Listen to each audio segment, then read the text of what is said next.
Bark 20 series smartphones. है कि चुनाव आयोग जो उसका ड्यूटी है उसको तनिक भी पूरा नहीं कर रहा है। इस वक्त भाजपा का एक इकाई बन के काम कर रहा है। जो राजनीतिक विरोधी है भाजपा के, उनके नेताओं को जेल में बंद कर रहा है। चुनाव आयोग मुख बैठा हुआ है।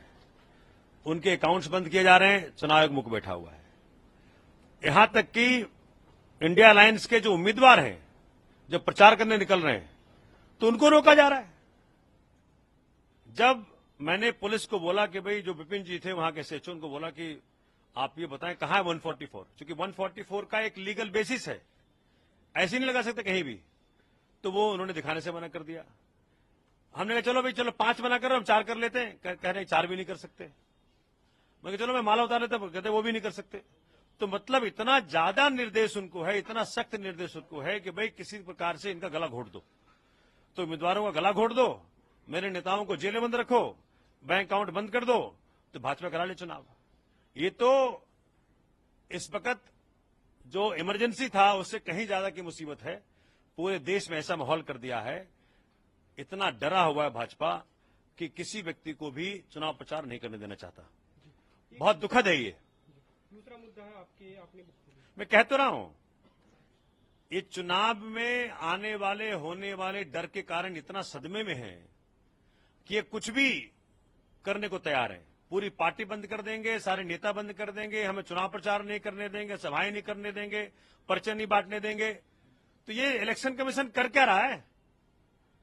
उनकी वेबसाइट के अनुसार तो वो तो ऑटोनोमस बॉडी था। तो ऑटोनोमस बॉडी की ड्यूटी क्या है? कि किसी पॉलिटिकल पार्टी के तलवे चाटना जाकर के। मैं जानना चाहता हूं उनसे।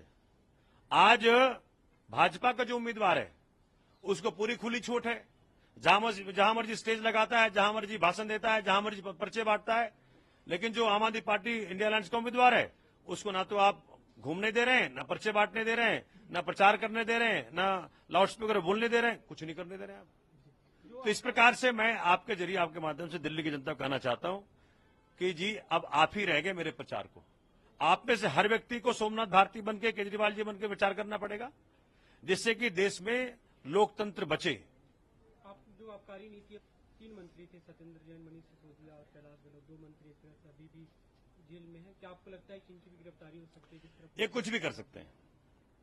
अभी तो मैं जानना चाह रहा हूं, 55 करोड़ जो भाजपा ने उस शराब व्यापारी से लिया और उसको बेल दिया, उस पे जांच कब होगी? जो 2715 करोड़ रुपया भाजपा ने इकट्ठा किया, ईडी को एक एक्सटॉर्शन डायरेक्टरेट बना करके, ईडी का मतलब ये एनफोर्समेंट नहीं रह गया, अब एक्सटॉर्शनिस्ट डायरेक्टरेट हो गया ये। तो ये जो पैसे इकट्ठा किया 2715 करोड़, उसका क्या होगा? तो आज देश देख रहा है कि पैसे इकट्ठा ईडी के मार्फत कोई और कर रहा है, जेल में किसी और को भेज रहा है। तो ना तो आप चुनाव प्रचार करने दीजिएगा, ना आप हमें पर्चे बांटने दीजिएगा, और इस प्रकार से ईडी का दुरुपयोग करके नेताओं को बंद करते रहिएगा, तो फिर चुनाव प्रचार क्या होगा देश में? एक और मामला है दिल्ली जल बोर्ड ईडी ने आज। ईडी तो मजाक रह गया ना बाबू। अब ईडी क्या रह गया? जिस दिन ये चार्जशीट फाइल करेंगे अजीत पवार के खिलाफ, छगन भुजबल के खिलाफ, शुभेंदु अधिकारी के खिलाफ, ये प्रफुल्ल पटेल के खिलाफ, तब बताइएगा, तब माना जाएगा कि ईडी कोई संस्था है। अभी तो ईडी भाजपा का एक्सटेंडेड पॉलिटिकल विंग है।